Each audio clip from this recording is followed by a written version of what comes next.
Latest news updates కోసం ఇప్పుడే download చేసుకోండి మీడియా ఎఫెక్ట్స్ యాప్.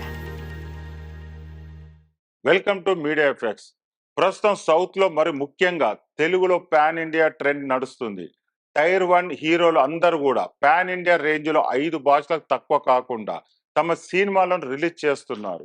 యూనివర్సల్ కథలపై మాత్రమే ఫోకస్ చేసి అన్ని వర్గాల ఆడియన్స్ కు రీచ్ అయ్యేలా జాగ్రత్త పడుతున్నారు. తద్వారా తమ మార్కెట్ పెరుగుతుందని భావిస్తున్నారు. పాన్ ఇండియా కథలు అనేసరికి ఎంతసేపు హీరో ఇమేజ్ తో నడిచే కథలే దర్శనమిస్తున్నాయి.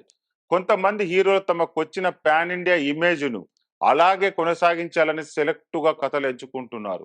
మరికొంతమంది మార్కెట్ రేంజ్ మరింత పెంచుకొని గ్లోబల్ లెవెల్లో ఇంపాక్ట్ చూపించాలని భావిస్తున్నారు. ఈ కారణంగా సినిమాకు సుదీర్ఘంగా గ్యాప్ తీసుకుంటున్నారు. ఒకప్పుడు టాలీవుడ్ లో స్టార్ హీరోలు ఏడాదికి 3 నుంచి 4 సినిమాలు చేసేవారు. దీంతో సినీ కార్మికులకు ఏడాది మొత్తం పని దొరికేది. అలాగే థియేటర్స్ కూడా నిత్యం సినిమాలతో కలకలలాడుతూ ఉండేవి. టికెట్ ధరలు కూడా అందరికీ అందుబాటులో ఉండడంతో పబ్లిక్ ఎంటర్టైన్మెంట్ కోసం సినిమాలకు ఎక్కువగా వెళ్తుండేవారు. అయితే ఇప్పుడున్న స్టార్ హీరోలు సినిమాల సంఖ్య బాగా తగ్గించేశారు. ఏడాదికి ఒక్క సినిమా చేయడం గగనమైపోతుంది. టైర్ 2 హీరోలు కూడా ఏడాదికి 1-2 సినిమాలు మాత్రమే చేస్తున్నారు. ఈ కారణంగా సినీ కార్మికులకు పని తగ్గిపోయింది. అదే సమయంలో థియేటర్స్ లో టికెట్ ధరలు గణనీయంగా పెంచేశారు. మరోవైపు ఓటీటీ ప్రభావం. ఈ క్రమంలో ఆడియన్స్ కు థియేటర్స్ కు మధ్య గ్యాప్ పెరిగిపోతుంది.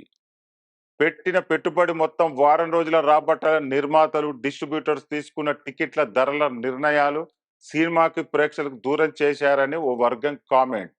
ఇదే సమయంలో ఓటీటీలకు ఆదరణ పెరగడంతో ఫ్యామిలీ ఆడియన్స్ ఇంట్లోనే సినిమాలు చూడడానికి ఇష్టపడుతున్నారు. ఈ కారణంగా పెద్ద సినిమాలైనా వారం రోజుల సందడి మాత్రమే ఉంటుంది. చిన్న సినిమాలకు ఆదరణ లభించడం లేదు.